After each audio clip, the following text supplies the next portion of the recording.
En el nombre del Padre, y del Hijo, y del Espíritu Santo. Amén. Eran muchos los milagros y prodigios que se realizaban en el pueblo por mano de los apóstoles. Estando todos reunidos en el pórtico de Salomón, nadie de los otros se atrevía a unirse a ellos, pero el pueblo los tenía en gran estima. Se agregaban al Señor cada día más creyentes, muchedumbres de hombres y mujeres, hasta el punto de sacar a la calle los enfermos y ponerlos en los lechos y camillas, para que, llegando Pedro, siquiera su sombra los cubriese. Y la muchedumbre concurría de las ciudades vecinas a Jerusalén, trayendo enfermos y atormentados por los espíritus impuros, y todos eran curados. Amén. En el nombre del Padre, y del Hijo, y del Espíritu Santo. Amén. Bienvenidos, queridos hermanos. Hemos empezado nuestra oración haciendo la lectura que el día de hoy vamos a tratar de compartir. Es la que tenemos aquí frente a nosotros, Hechos 5 del 12 al 16. Y de lo que ahí dice, vamos a tratar de reflexionar en la sombra, ¿sí? Evidentemente, y vamos a decir un poquito más adelante, nos encontramos en el libro de los Hechos de los Apóstoles, que sabemos que en un primer momento formaba parte, de acuerdo con lo que tradicionalmente decimos, de un volumen unitario junto con el Evangelio de Lucas. Se dice pues que San Lucas es autor del Evangelio que lleva su nombre y de este libro de los Hechos de los Apóstoles. Y en ese sentido, bueno, pues formaban en un primer momento un bloque unitario. No eran dos momentos distintos, sino era una sola narración. Pero con el paso del tiempo se vio bien que se dividiera justamente en la sección que habla de Jesús al estilo de los evangelios, y aunque tiene el mismo estilo, que la segunda parte, la dedicada ahí a la iglesia, pues fuera también una cuestión eh, extra, por cierto, ¿no? Lo digo en primer lugar porque tenemos que seguir la narración que estamos diciendo desde los evangelios hasta pues el capítulo 28 del libro de los Hechos, con San Pablo que va llegando allá a Roma más o menos, ¿no? Bueno, lo segundo es que este libro de los Hechos se le suele llamar también, por una parte, el Evangelio del Espíritu, se le suele llamar también, eh, algunos le llaman así, ¿no? Los hechos de Pedro y Pablo, porque aunque nosotros llamamos hechos de los apóstoles, pues en realidad vemos nada más a dos figuras allí, que son Pedro y Pablo primordialmente, ¿no? Claro que se mencionan otros, por supuesto, pero los que llevan la voz cantante, pues son ellos justamente. La primera sección, los primeros 13 capítulos más o menos, justamente hablan de San Pedro, y los últimos capítulos hablan de San Pablo de manera como protagonistas, aunque no exclusiva de ellos. Entonces, en esta primera parte, donde se presenta al apóstol Pedro, hay varios relatos muy interesantes, y uno de ellos es justamente este, el capítulo 5, que de verdad es uno de los capítulos más fuertes del libro de los Hechos, ¿eh? Porque yo no sé si ustedes se acuerden o si sabían, por ejemplo, que aquí en este capítulo se habla de unos muertos que murieron así, pues en presencia de los apóstoles y de manera muy curiosa, por decirlo menos, ¿verdad? Bastante extraña. Y después se habla de cuando los detienen y cuando los llevan ahí ante los jefes de los judíos y demás. Y bueno, es una cosa bastante interesante. Entonces, en este punto, en este contexto que después, repito, vamos a ser un poquito más concretos, es que se menciona el texto que acabamos de leer, ¿verdad? Donde comienza diciendo la escritura que eran muchos los milagros y prodigios que se realizaban en el pueblo por mano de los apóstoles. ¿Qué querrá decir esto, por cierto? Y bueno, ahí nos cuenta que la gente, dice así, sacaba a las calles los enfermos para ponerlos en sus lechos y camillas con la intención de que así, al menos, la sombra de Pedro los cubriese y pues evidentemente buscaban algo de esa sombra, ¿verdad? Algo. Así que de esto vamos a hablar el día de hoy, mis queridos hermanos. Dice así nuestro tema del día de hoy. El relato de la sombra de Pedro en Hechos 5 del 12 al 16, como acabamos de ver, constituye uno de los pasajes más sugestivos y a la vez más malinterpretado del libro de los Hechos de los Apóstoles. El texto afirma que los enfermos eran colocados en las calles para que al pasar Pedro, siquiera su sombra cubriera a alguno de ellos. No se dice explícitamente que la sombra actuara por sí misma, sino que el pasaje subraya la acción sanadora de Dios que se manifiesta a través del apóstol. Aquí recordemos que también había así como que ya los pañuelos y demás que otros apóstoles, San Pablo y demás, iban dejando y todo esto, y que al día de hoy incluso podríamos de alguna manera, no exactamente, pero de alguna manera como que comparar con las famosas reliquias, ¿verdad? Pero pues bueno, ya más adelante vamos a tratar de entender un poquito esto. Desde la fe católica, ese texto no puede leerse como un dato mágico, ojo, sino como un signo teológico. La continuidad entre la acción salvífica de Dios en el Antiguo Testamento, la obra de Cristo y la misión apostólica de la iglesia naciente es toda una misma situación, ¿eh? Autores como Raymond Brown, Javier Picasa o Luis Alonso Shekel insisten en que Lucas, autor de Hechos, emplea un lenguaje simbólico y teológico que exige una lectura profunda y al mismo tiempo eclesial. Entonces aquí, escuchen esto, tenemos que ver una continuidad que viene desde el Antiguo Testamento, que pasa por los tiempos de Jesús y que continúa a los tiempos de la iglesia. Y todo para poder hablar de la sombra de Pedro, mis amigos y hermanos. Pues vamos para allá entonces a ver qué más nos dice. Empecemos como siempre con un brevísimo análisis etimológico de la palabra sombra. En el Antiguo Testamento, la palabra hebrea más común para sombra es sel, que indica, miren, ya desde aquí empezamos a ver muchas cosas: protección, refugio o cercanía. Es interesante, vas a ver. En griego, lengua del Nuevo Testamento, se emplea por su parte esquía, término que puede significar sombra física, pero también reflejo o figura de una realidad mayor. Esto es buenísimo, mis queridos hermanos. A ver, si ustedes recuerdan, aquí voy a detenerme un poquito nada más para hacer un brevísimo comentario que quizá no tenga mucho directamente que ver, pero para que lo digo para que podamos ampliar de una vez nuestra perspectiva.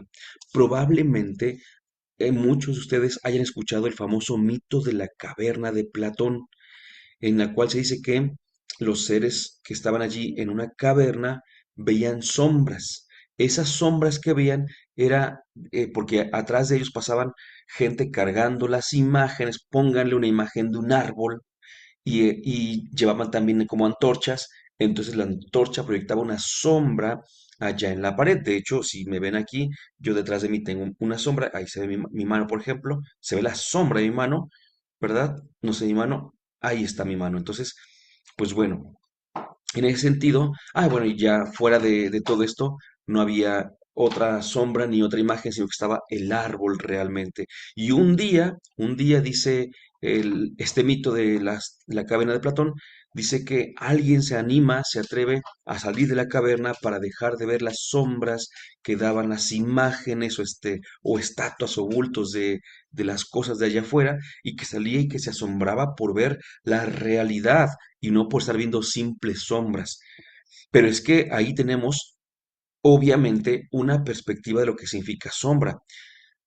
Sin embargo, aquí dice, fíjense, cosa importante, la sombra dice también es como una figura de una realidad mayor. Bueno, yo aquí estaba poniendo mi mano y ahí no se ve mi mano, se ve la sombra, pero ya tiene figura de mano, no es algo desfigurado o amorfo, sino que ya tiene figura de mano.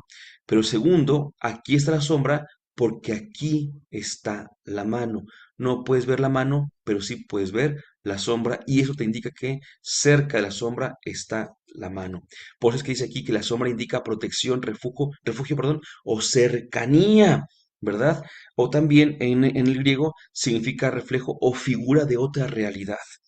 Por su parte, Luis Alonso Shekel subraya que en la Biblia la sombra nunca es un mero fenómeno óptico, algo que estés viendo, sino que es un, escuchen qué belleza, lenguaje relacional, una cosa que tiene que llevarte a la otra, ¿sí?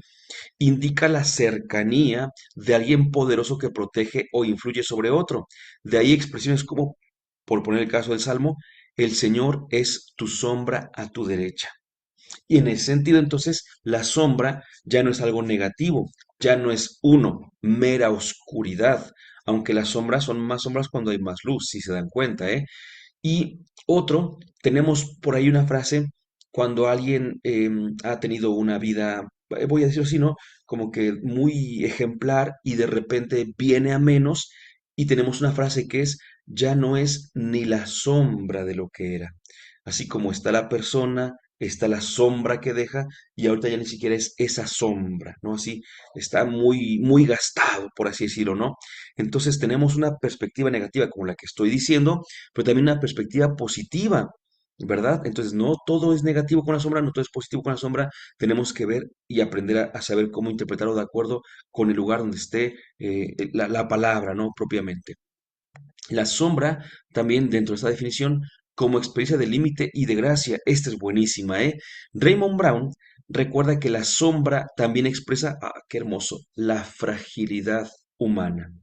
Cuando dicen en el Salmo, sombras que pasan. Pero, fíjense nada más, por eso dice experiencia de límite, somos como una sombra, ¿no? Recuerdo mucho que hay un libro que se llama La sombra del viento, de un autor español, ahorita lo recuerdo, se me fue el nombre, pero La sombra del viento de, se me fue ahorita el nombre, lo recordé. Y me acuerdo que un amigo, maestro de español en aquel entonces, al ver que yo estaba leyendo este libro, decía, oh, qué título tan interesante, La sombra del viento, dice, la sombra de algo que de por sí es, como que no deja sombra y que aparte es muy rápido. O sea, si llegara a dejar sombra, sería una sombra efímera, no y todo esto.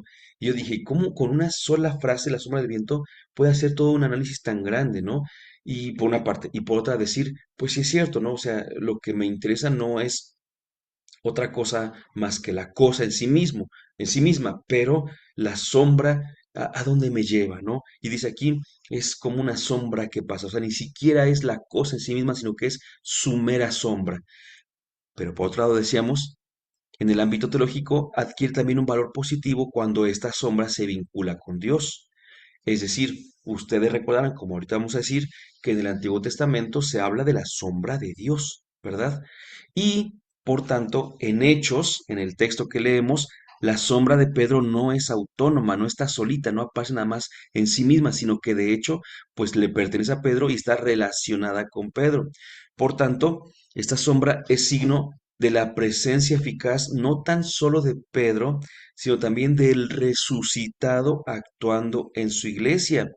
Por eso decíamos, tenemos una línea evolutiva que va del Antiguo Testamento al Nuevo Testamento a la iglesia. Y lo voy a decir así, perdónenme, no estoy diciendo una herejía, había una herejía que decía que en el Antiguo Testamento se manifestó Dios Padre, en el Nuevo Dios Hijo y actualmente Dios Espíritu Santo, pero la herejía decía que cada quien andaba por su parte. No, no, no. Creo que sí podemos entender que quien se deja conocer en el Antiguo Testamento es Dios Padre, definitivo. A quien conocemos muy bien en el Nuevo Testamento, pues es a Dios Hijo, Jesucristo, y que actualmente estamos en lo que podríamos llamar el tiempo del Espíritu Santo, pero no están cada quien por su parte. Esa es la gran diferencia con la herejía. Sabemos que aunque se manifestó Dios Padre en el Antiguo Testamento, ahí estaban el Hijo y el Espíritu.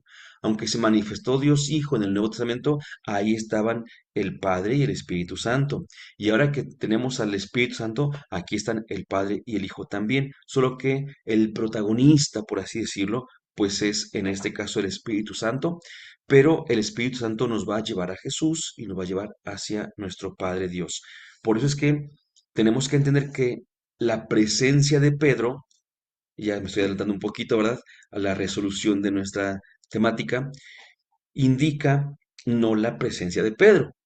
La presencia de Pedro indica la presencia de la iglesia, ¿verdad? Entonces, no es propiamente la sombra de Pedro, sino la sombra que la iglesia va dejando en los demás.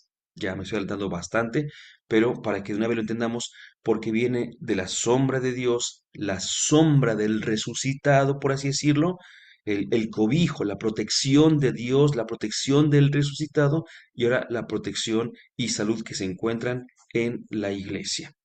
Vamos a ver justamente del Antiguo Testamento cómo la sombra indica protección y presencia. Vamos, Dios como sombra protectora. Seguro que alguno se acuerda de eso, por supuesto, ¿no? En numerosos, Dios como sombra protectora. En algunos textos veterotestamentarios numerosos, Dios aparece como sombra que protege al pueblo. Pongamos el ejemplo del Salmo 91 que dice, a la sombra del Omnipotente descansaré. Isaías 32:2, será como sombra de gran peñas en tierra sedienta. Yo me acuerdo de otro también que seguramente ustedes recordarán, que es la salida de Egipto, que dice que cuando iban en la noche era una columna de fuego que les iluminaba el camino, pero que cuando era día era una columna como de humo que les daba como una sombra para que no se fueran quemando en el desierto, ¿no? Entonces es una sombra que va protegiendo, por supuesto. Y hay una expresión que es bajo la sombra de tus alas. Yo me acuerdo porque tengo hasta un cantito por ahí que escribimos hace varios años y que así dice justamente, ¿no? A la sombra de tus alas y sigue hablando, ¿no? El canto. Entonces, dice, bueno, eso me refugio, ¿no? Este encuentro como que cobijo y todo esto es una expresión muy común, la sombra de tus alas.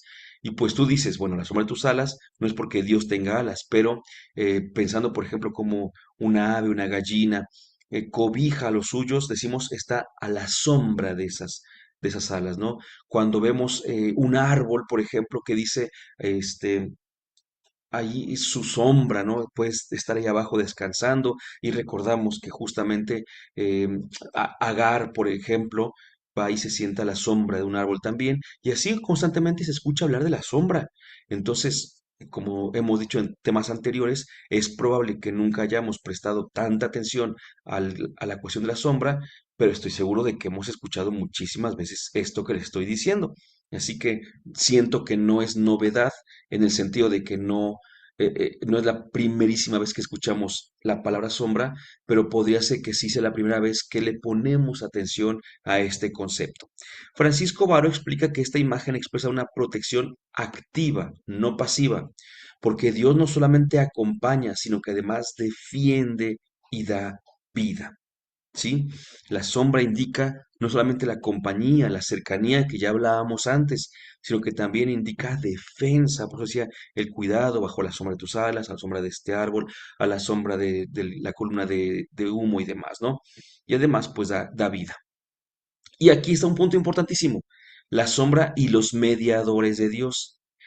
Aunque en el Antiguo Testamento la sombra se atribuye principalmente a Dios, también se relaciona con figuras mediadoras, por ejemplo, reyes, profetas y sacerdotes. Joaquín Jeremías observa que el pueblo veía en estos mediadores, miren, una extensión de la acción divina, pero nunca, nunca, nunca una sustitución de Dios. Ese trasfondo es fundamental para comprender Hechos 5.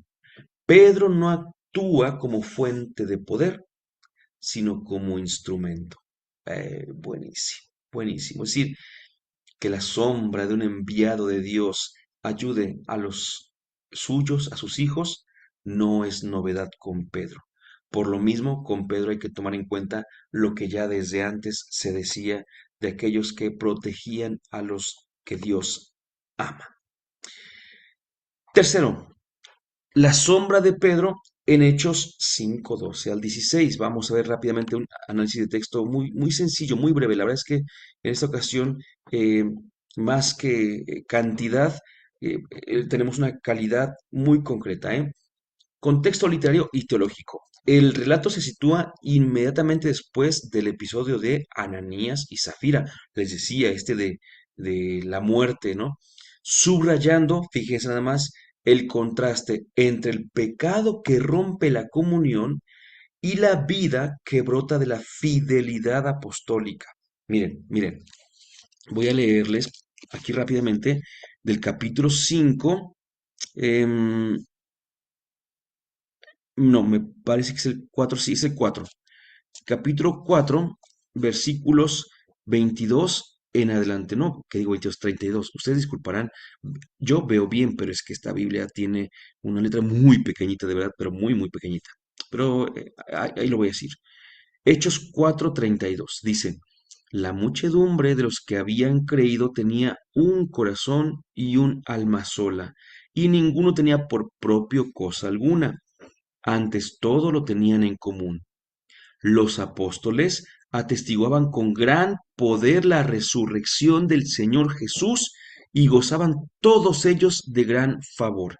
Fíjense, los apóstoles irradiaban este poder, ¿eh? El poder de la resurrección. Es decir, la resurrección de Jesús se hacía sensible a los demás a través de los apóstoles. Ellos irradiaban este poder. No había entre ellos indigentes, escuchen, pues cuantos eran dueños de haciendas o casas, las vendían y llevaban el precio de lo vendido y lo depositaban a los pies de los apóstoles. Y a cada uno se le repartía según su necesidad. Es impresionante porque si yo el día de hoy les dijera, por ejemplo, a ver, vamos a vender todo lo que tenemos y vamos a llevárselo a algún siervo o ministro de la iglesia. Y digo siervo o ministro para no decir exactamente una función, un cargo o incluso una vocación, ¿verdad? Y diríamos, ah, no, que se lo queda. Como que al día de hoy, por la experiencia que tenemos, sí somos un poco recelosos, ¿no? Sé que hay gente muy desprendida, por supuesto, y que lo podría hacer, pero sé que la mayoría, creo yo, que diríamos sí como que, ah, pues es así, sí, yo estoy dispuesto a darle, y hasta eso, a lo mejor no darle todo, sino darles una parte. Es lo que hicieron Ananías y Zafira, y les fue bastante mal, ¿verdad? Pero dice ahí que vendían todo y lo que daban, lo que juntaban, se lo daban a los apóstoles, y Dios pues se quedaban en ceros, pero momentáneamente porque apenas ellos daban todo y se quedaban en ceros, al repartir los apóstoles, ellos veían que todos tuvieran lo mismo, ¿verdad? Que nadie tuviera necesidad. He dicho lo mismo, pero quizá no sea la mejor palabra. Que nadie tuviera necesidad según sus propias circunstancias, obviamente, ¿no? Porque recuerden que equidad, darle a cada quien exactamente lo mismo, no siempre es igual, ¿verdad? No siempre es tan justo, perdón, no siempre es tan justo. Así que hay que tener mucho cuidado con eso. Por eso decía yo, se los platico esto porque esto que acabo de leer está inmediatamente antes de la cuestión de Ananías y Zafira, que ellos no le dan todos los apóstoles y terminan con la muerte, por supuesto, ¿no? Entonces, después de eso, se habla una vez más de los apóstoles y se vuelve a decir, se repite y se repite y se seguirá repitiendo. Ellos tenían gran estima dentro del pueblo en que vivían, ¿sí? Ahí está. Lucas describe un crecimiento extraordinario de la iglesia marcado por signos y prodigios. Etienne Carpentier señala que estos milagros no buscan espectáculo, tampoco el Señor Jesús lo buscaba, por supuesto. Estos milagros buscan confirmar que la iglesia vive de la Pascua. Qué bonita expresión. La iglesia vive de la Pascua. Todo lo que los apóstoles pueden hacer, lo pueden hacer porque Jesús ha resucitado. Así que hay una relación directísima entre esto, totalmente. Entonces, el milagro de la sombra, hay que preguntarnos, bueno, el texto, y hay que volver a leerlo si hace falta, no afirma explícitamente que la sombra cure, afirma que todos serán sanados. Javier Picasa destaca que Lucas utiliza la imagen de la sombra para expresar la irradiación de la vida de Cristo que actúa en Pedro y a través de Pedro, ¿eh? Alberto Maggi, por su parte, insiste en que no se trata, y eso es buenísimo, de sacralizar objetos o personas, sino de mostrar que la cercanía al testimonio apostólico abre a la vida plena. Dos cosas. Voy a releer el versículo 15, si no me equivoco, donde dice, hasta el punto de sacar a las calles los enfermos y ponerlos en los lechos y camillas, para que, llegando Pedro, siquiera su sombra los cubriese. Pero vean, y luego dice, y la muchedumbre concurría de las ciudades vecinas de Jerusalén, trayendo enfermos y atormentados por los espíritus impuros, y todos eran curados. Pero no dice que todos fueran curados por la sombra. Es interesante porque yo creo que podríamos como suponerlo, no estaríamos tan desencaminados, pero tampoco lo está diciendo explícitamente la Biblia. Es decir, la gente saca a sus enfermos con la intención de que al menos la sombra de Pedro los toque. Sin embargo, no es que Pedro dijera, oigan, pues pónganlos aquí y que mi sombra los toque. Pero esto nos recuerda, por ejemplo, seguramente se acordarán, la hemorroísa. Cuando Jairo va a decirle a Jesús de su hija, que está bastante mal, ya está agonizando, y entonces emprenden el camino a la casa de Jairo y de repente la mujer, ¿qué dijo? Con que al menos toque la orla de su manto, con eso quedé sana. Y tocó sus vestidos y efectivamente quedó sana. Obviamente, sabemos que lo que curó a esa mujer no fue la orla del vestido, la orla del manto, sino su fe, ¿verdad? Su fe es lo que la curó. Aquí, por ejemplo, no es exactamente lo mismo, pero si de por casualidad nosotros nos ponemos muy materialistas con la lectura y decimos, es que dice que los llevaban para que su sombra los tocara, por lo menos, perdón, las gatas, para que su sombra por lo menos los tocara y todos eran sanados, entonces, pues habrá habido alguno que estaba enfermo, habrá habido alguno que perdón, las gatas, habrá habido alguno que estaba enfermo, que después de que lo pusieron ahí en las calles, la sombra de Pedro lo tocó y que regresó a su casa sano, ¿verdad? Entonces tendríamos que preguntarnos, materialmente hablando, ¿la sombra le curó? Bueno, materialmente hablando, pues fue la fe, ¿verdad? Más que la sombra fue la fe. Pero somos muy de signos. Ustedes y yo somos muy de signos.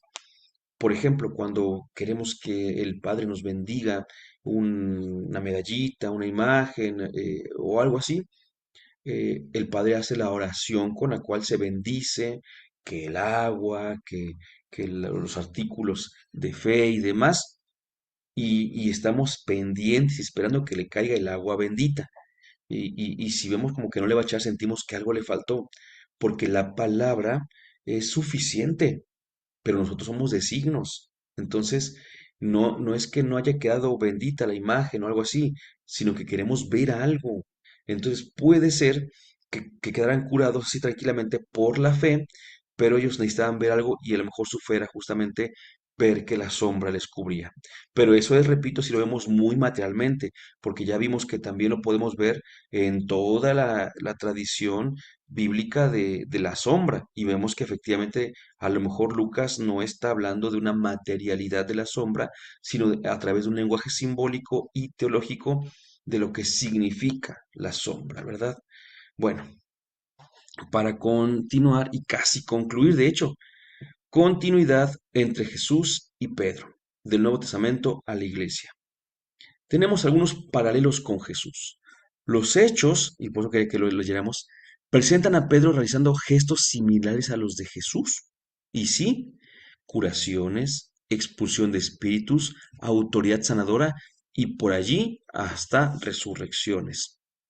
Ariel Álvarez Valdés señala que esto no pretende divinizar a Pedro, sino mostrar, esto es también buenísimo, que la obra de Jesús continúa en su iglesia, o como diríamos de otra manera, legitimar a los apóstoles. Como Jesús sanaba con su palabra o su contacto, ahora la iglesia sana por la presencia del resucitado que llega a través de los suyos. Segundo punto, autoridad apostólica y sacramentalidad. Tomás Parra Sánchez, en una lectura muy interesante, subraya que la sombra de Pedro puede entenderse como una anticipación del principio sacramental. Dios actúa a través de signos humildes. En nuestra fe, esta lógica se prolonga en los sacramentos, donde lo visible comunica lo invisible. Entonces, para ir cerrando, mis queridos hermanos, la sombra hoy. ¿Qué tenemos que preguntarnos? ¿Qué tenemos que entender? ¿Con qué tenemos que quedarnos? Antes de iniciar la grabación, eh, en un breve diálogo que tuvimos, pues allí salió la idea de que a lo mejor yo no, decía José Manuel, a lo mejor no es, yo no quiero irme con la sombra de Pedro, sino con la luz de Jesús, ¿no? Ya son mis palabras como lo digo, porque tenemos justamente como que esa idea de que la sombra tiene algo de menos, de negativo, de adverso, y si lo vemos en su sentido bíblico, no es así. La sombra es definitivamente eh, parte de esta protección, porque estar bajo la sombra de alguien es estar bajo su protección, bajo su cuidado, y este cuidado lo sabemos perfectamente bien cuando hablamos de Dios, proviene de su amor. Entonces sería una sombra que viene del amor de Dios. La sombra, si lo vemos también bíblicamente, es poderosa. La sombra puede derrotar, ¿no? Decía ahí, es activa, defiende, ¿no? Entonces tenemos que entender que también la sombra puede ser no tan solo el escudo que nos protege, sino también la espada con la que atacamos, la mera sombra, ¿eh? Cosa muy, muy interesante, de verdad. Repito, no podemos quedarnos con lo primero que entendamos de buenas a primeras y ya, ¿no? Entonces la sombra también nos ayuda a defendernos. En ese sentido, me estoy dirigiendo a decir que la sombra es como si fuera al día de hoy la palabra de Dios. Si nosotros nos damos cuenta, cuando hablamos de las tentaciones de Jesús en el desierto, vemos que Jesús se defiende usando la palabra de Dios y después ataca al tentador con la misma palabra de Dios. Entonces, esta palabra es el escudo y la espada que nos ayudan, y la sombra es también parecido, un escudo y una espada que nos ayudan en nuestras dificultades, ¿no? Sin embargo, y aquí hay que entender esto de una manera, por favor, muy, muy clara, muy sencilla al mismo tiempo, y creo yo que tenemos que ser muy honestos, porque leía yo por ahí en algún texto, lo cual me puso mucho a pensar que imagínense, yo lo voy a adaptar, ¿verdad? Para que lo podamos ver de acuerdo con lo que quiero compartirles. Ah, no quisiera poner este ejemplo, entonces es que tengo un ejemplo muy, muy concreto. Lo voy a poner. Hace un tiempo, no voy a decir dónde, no voy a decir cómo, ¿verdad? Pero tuvimos agüita del río Jordán.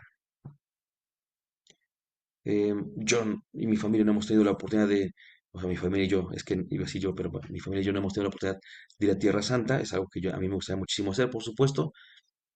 Eh, Contemplar, ¿no? Esos lugares y decir, aquí estuvo Jesús, nuestro Señor, por aquí caminó, por aquí tal cosa, por aquí lo otro, aquí fue tal episodio, aquí fue tal otro, y a mí me encantaría, ¿no?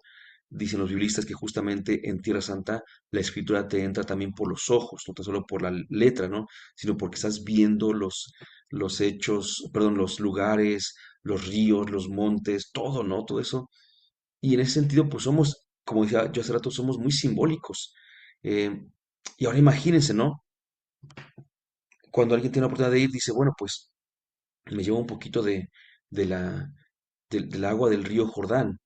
Y es que yo decirnos río Jordán es decirnos muchísimo a nosotros, ¿no? Decir, ahí es donde predicó Juan el Bautista, pero sobre todo ahí donde se fue bautizado nuestro Señor Jesús, ¿no? Hay algunos, fíjense nada más, me ha tocado escuchar que hay algunos que no tampoco digo nombres, ¿verdad? Pero que se han ido a casar a Caná de Galilea. Y y es muy simbólico, pues porque ahí el Señor asistió a una boda y seguramente pues dirían que asista a nuestra boda también, ¿no? Y nos casamos por allá. Y tenemos todo este tipo de cosas. Y yo no es que yo esté diciendo que esté mal, porque si no, si yo les dijera eso sería meramente envidia, definitivo. Si yo les dijera no lo hagan, sería 100% envidia. Lo que quiero que entendamos es que a veces, si a mí me traen agüita del río Jordán y me traen tierrita de Caná y un poquito más, y un pan de Belén, este, y aceite del Monte de los Olivos y todo esto, corremos un riesgo, mis queridos hermanos, corremos un riesgo. Y es el riesgo de la idolatría, el riesgo de la superstición. Entonces, cuando hablamos de la sombra, tenemos que recordar que efectivamente eh, no hay que olvidar el camino de la sombra. No hay que olvidar que lo que cura no es la sombra, porque ni siquiera cura, en este caso concreto, el apóstol. Quien sana, quien obra el milagro de la sanación, porque es bueno para el testimonio que convierta y que ayude en la conversión de muchos, quien lo obra es Dios.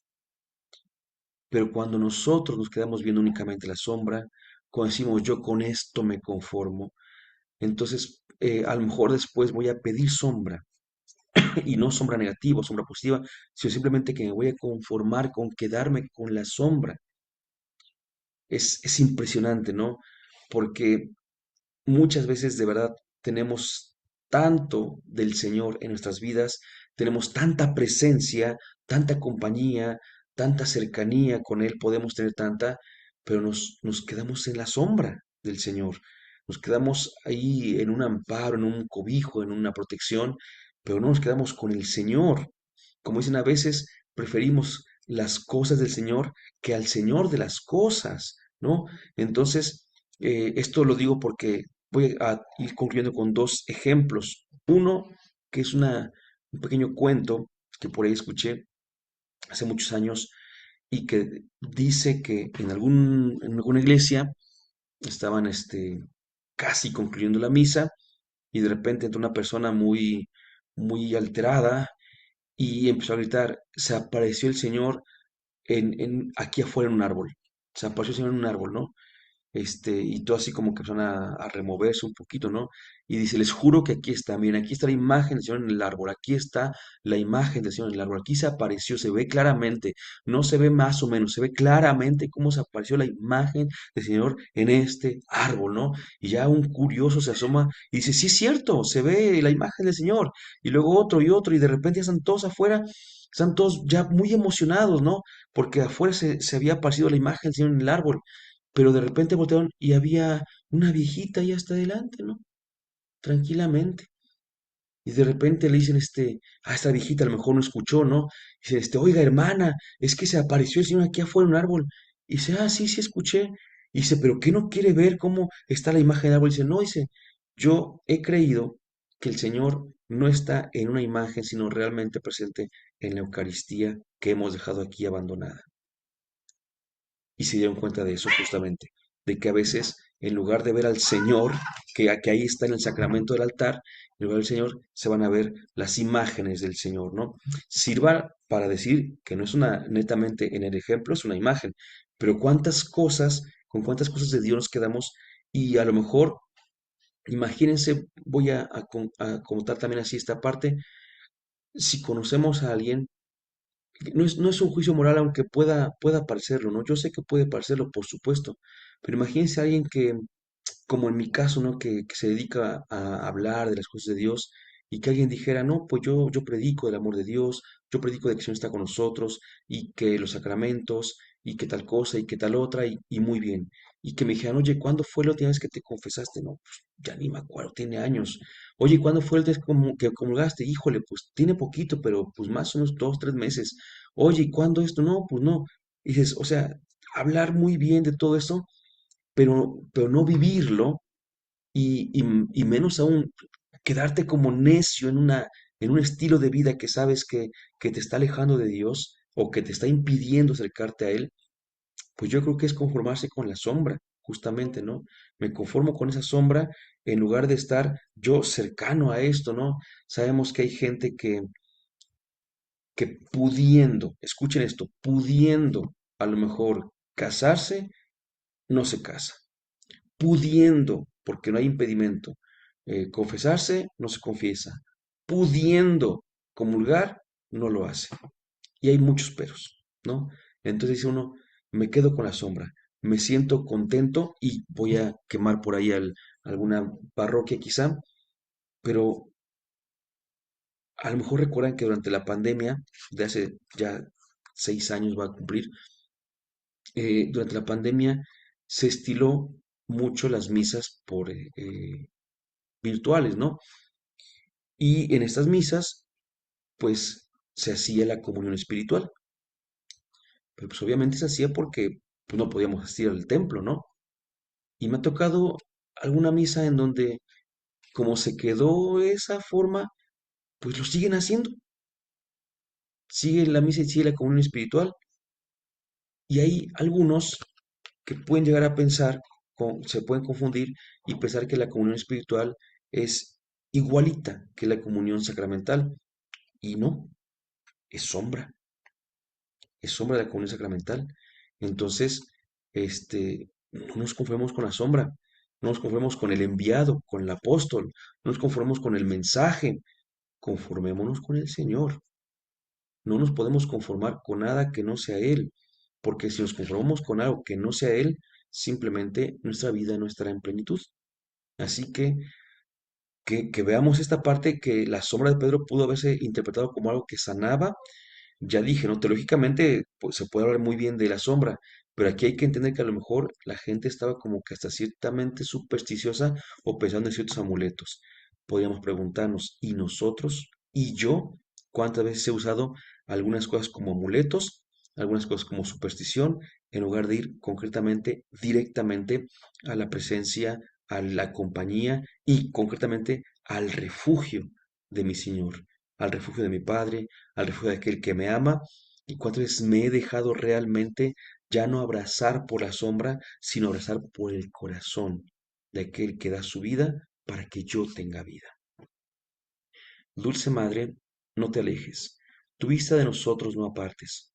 Ven con nosotros a todas partes y nunca solo nos dejes. Ya que nos proteges tanto como verdadera Madre, haz que nos bendiga el Padre, el Hijo y el Espíritu Santo. Amén.